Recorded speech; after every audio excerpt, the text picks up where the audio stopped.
Omega TV, anunciando sin temor la advertencia final.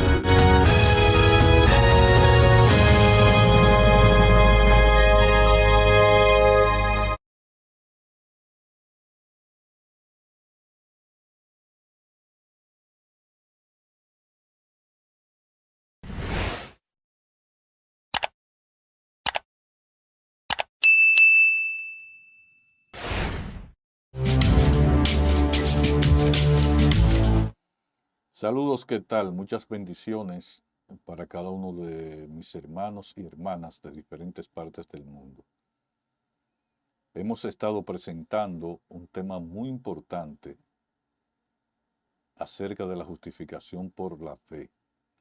He estado haciendo introducción de una serie de lo que sucedió en 1888 en el Congreso de Minneapolis. Es importante que nosotros podamos saber todo esto para podernos prepararnos para lo que está pasando y para lo que viene. Vamos a suscribirnos a nuestro canal, a darle a la campanita y a compartir estos importantes temas para que otros puedan también aprender qué es lo que tenemos que considerar. Por eso, las ideas básicas que hicieron del mensaje de 1888 de la justicia de Cristo algo único, algo eficaz. Por eso vamos a permanecer muy próximo a los comentarios paralelos de la sierva de Dios sobre el mensaje e historia de esa época. Su descripción de las reuniones de reavivamiento en South Lancaster fueron a principios de 1889, nos dirige al núcleo vital del mensaje de John y Waggoner. Tanto los alumnos como los maestros, como líderes, han participado grandemente de las bendiciones de Dios. La obra profunda del Espíritu de Dios fue sentida en casi todos los corazones en ese congreso. Aquellos que asistieron a la reunión dieron un testimonio unánime de que habían obtenido una experiencia que sobrepasaba todo cuanto hubiesen conocido antes. Nunca se había visto un reavivamiento avanzar en forma tan completa. Y sin embargo, estar libre de toda excitación indebida. No hubo llamados apresurados, no hubo invitaciones apresuradas, no se pidió a los miembros que pasaran adelante, pero hubo un solemne llamado de que Cristo tocara sus corazones, no a justos, sino a pecadores al arrepentimiento. Eso parecía una atmósfera misma del cielo. Fue una bella representación para el universo el ver cómo hombres y mujeres caídos contemplaron a Cristo. Fueron tocados, fueron cambiados, tomando la impronta de su imagen en sus almas. Se vieron a sí mismos depravados y degradados de corazón. Eso subyuga el orgullo del corazón y significa una crucifixión del yo. Por eso, el núcleo central del mensaje de Jones y Waggoner era la noción de un Cristo divino, eternamente persistente, que el Padre lo envió a rescatar al hombre donde éste se encontraba, tomando su naturaleza impecable, tomó nuestra naturaleza pecaminosa y experimentando todas nuestras tentaciones en su alma, pero triunfó completamente sobre ellas. Esa era la justicia de Cristo, una justicia dinámica, una justicia gloriosa. El fruto del conflicto de toda una vida hasta la misma muerte en la cruz. Y la sierva de Dios, refiriéndose a la misma reunión, expresó su gozo en los siguientes términos. Ella dijo que el sábado por la tarde fueron tocados muchos corazones y muchas almas se alimentaron del pan que descendió del cielo. El Señor vino muy cerca y convenció a las almas de la gran necesidad de su gracia, de la gran necesidad de su amor. Y ella dice que sintieron la necesidad de presentar a Cristo, no como Salvador que estaba alejado, sino que estaba ahí, al alcance de la mano de todos. Y es por eso, querido hermano y hermana, que la clave para comprender el centro del mensaje de 1888 radica en que el Salvador estaba ahí presente, no estaba lejano, estaba al alcance de todos, lo mismo que hoy en día. Aquel que es el camino, la verdad y la vida, se manifestó en la juventud como uno que está cercano, al alcance de la mano. Ese Emmanuel, que significa Dios con nosotros, el carácter de Cristo, en todos nuestros corazones. ¿Quién es Jesucristo? Viene la pregunta. En el mensaje de 1888 se nos presenta de una manera singular y la desconcertante historia del mensaje demuestra la gran controversia que hay entre Cristo y Satanás. Se reveló a Cristo en su plenitud. Se levantó la oposición del mismo Satanás. ¿Fue Cristo realmente tentado en todo según nuestra semejanza? Y tanto desde su interior como de su exterior. ¿O bien fue tan diferente de nosotros que no pudo sentir esas tentaciones que nosotros sentimos internamente? ¿O podía sentir Jesús como nosotros sentimos? ¿Era verdaderamente humano? ¿O fue tentado solamente como lo fue Adán en su pureza, o bien fue tentado como lo hizo sobre nosotros? Lo dicho por la sierva de Dios en esa reunión, en cuanto a que Cristo se reveló en el mensaje como alguien que estaba ahí, a la mano, nos proporciona una clave inicial. Ella especificó muy claramente que sentíamos la necesidad de presentarlo de ese modo. Ella se alistó sinceramente se puso de la mano de Jones y Wagoner en sus presentaciones. Eso fue lo que tanto impresionó su alma en ese reavivamiento. Tanto los alumnos como los maestros que estaban presentes contemplaron a Cristo. Eso era una genuina justificación por la fe. Subyugó el orgullo del corazón. Se crucificó el yo. Ahora nos preguntamos, ¿qué es la justificación por la fe? Es la obra de Dios abatiendo la gloria del hombre en el polvo y haciendo por el hombre lo que no está a su alcance hacer por sí mismo. Esa es la descripción, el yo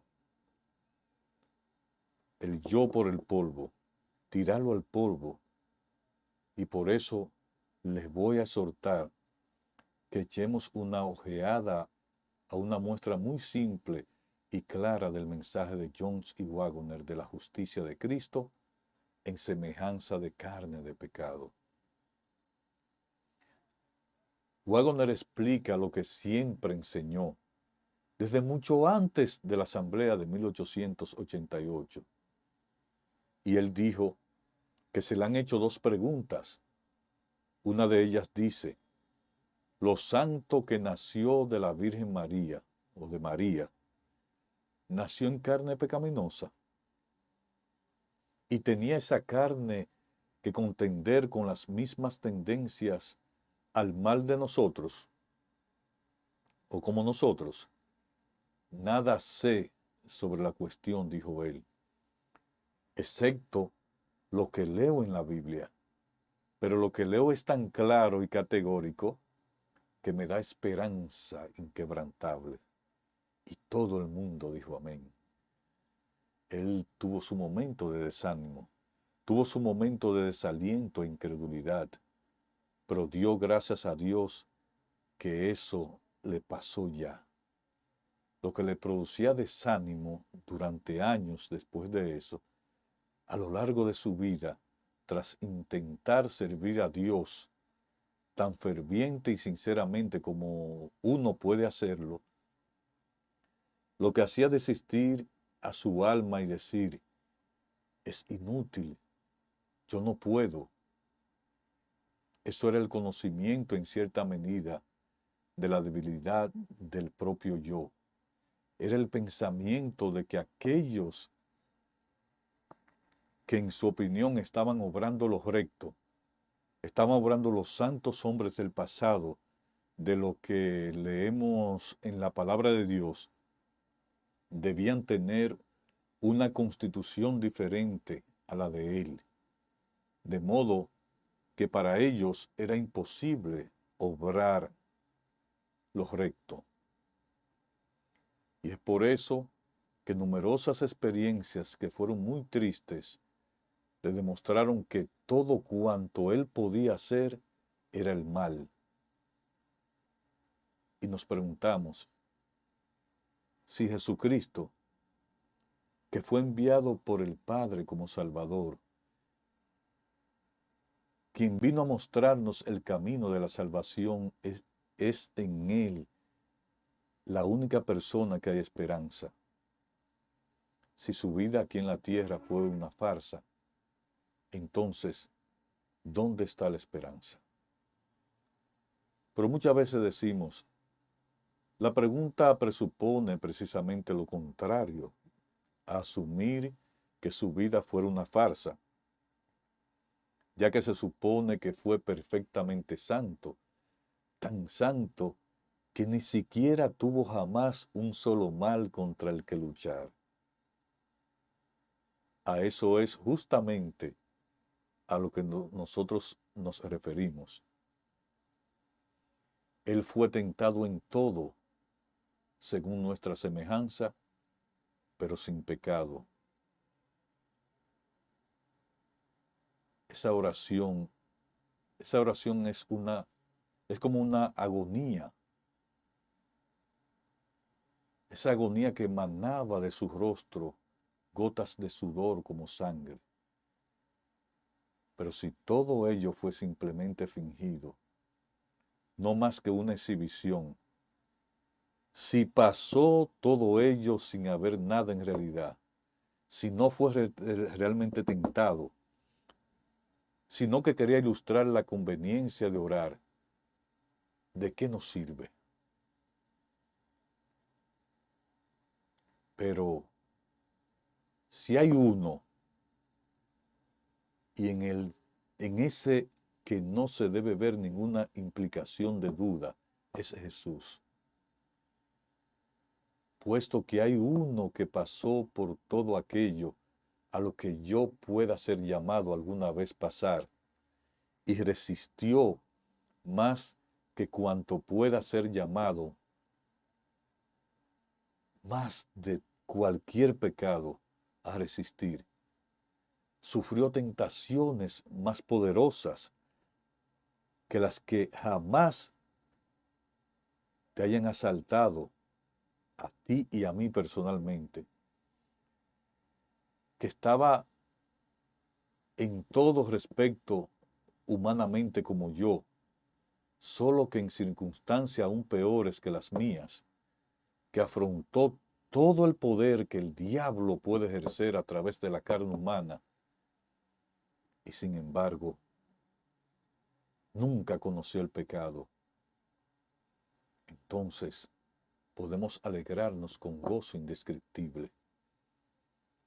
Y todo cuanto hizo hace 1000 o más de 2000 años, es lo que sigue siendo poderoso para ser nosotros.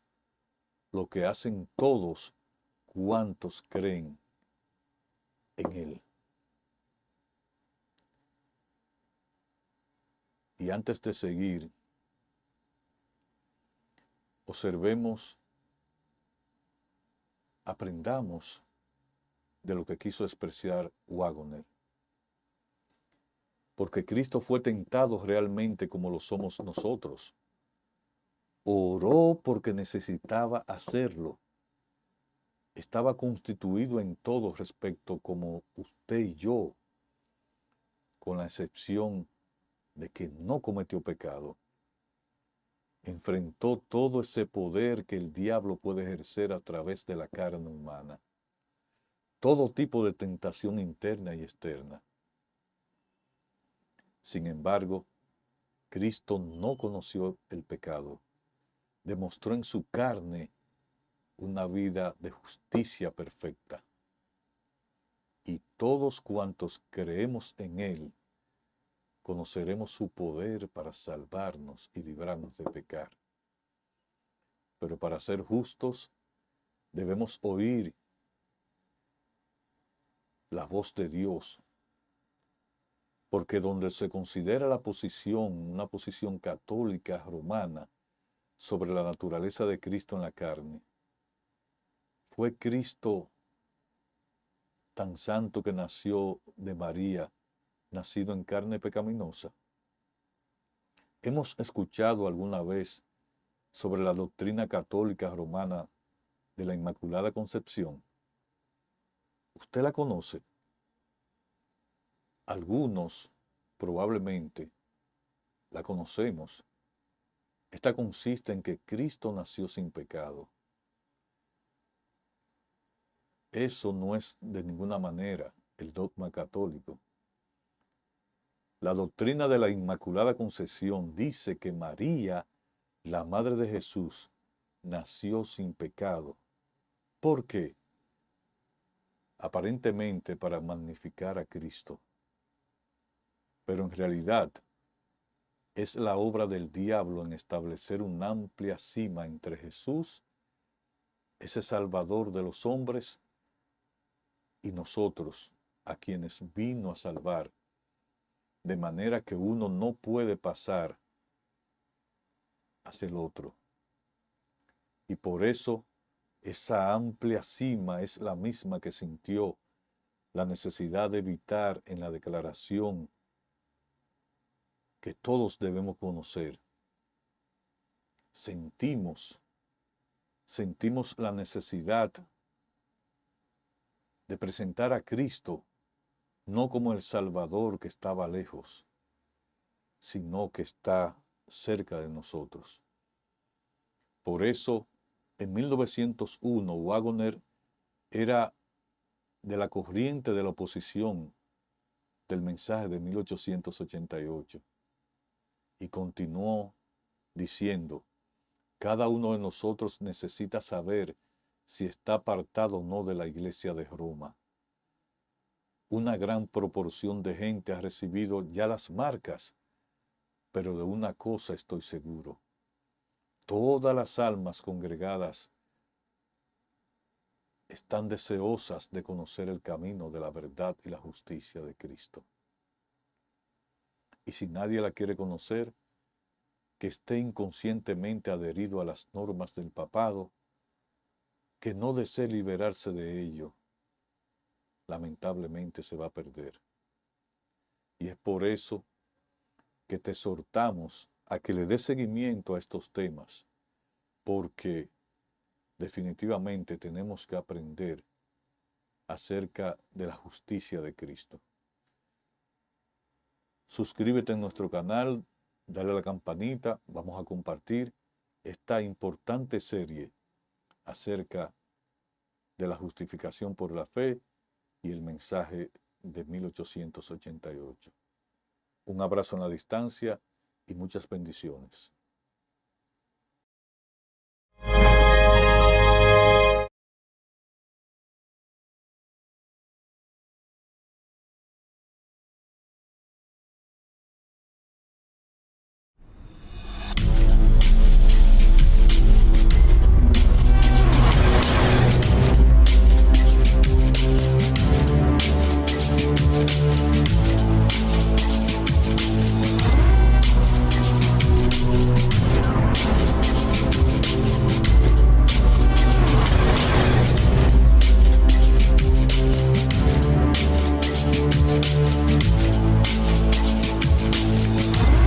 Omega TV, anunciando sin temor la advertencia final.